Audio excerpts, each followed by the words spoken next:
माहितीबद्दल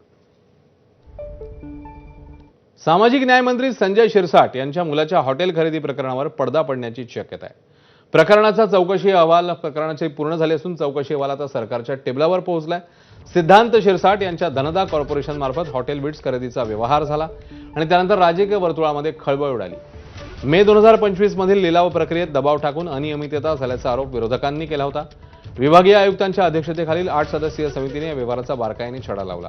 लिलाव प्रक्रियेतील तांत्रिक बाबी, पारदर्शकता आणि नियमांचं पालन याची सखोल तपासणी करण्यात आली। आता या चौकशीचा अंतिम अहवाल महसूल विभागाकडे सुपूर्द करण्यात आलाय। या प्रकरणावर सरकार नेमका काय घेणार निर्णय याकडे सगळ्यांचंच लक्ष आहे।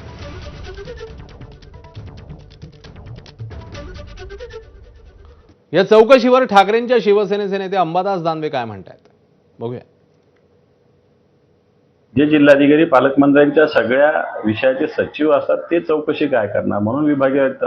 पण विभागीय आयुक्तांनी मला असं वाटतं ज्याची तक्रार होती, ज्यांनी तक्रार केली होती त्याच्याशी थोडी चर्चा करायला पाहिजे होती।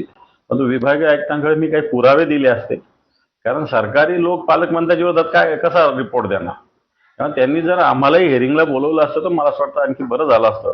त्यामुळे आता चौकशी समितीत त्यांना वाचवण्याचा प्रयत्न आहे का सत्यता मांडण्याचा प्रयत्न झालेला मला तरी माहिती आहे। आता एक नजर टॉप 25 घडामोडींवर।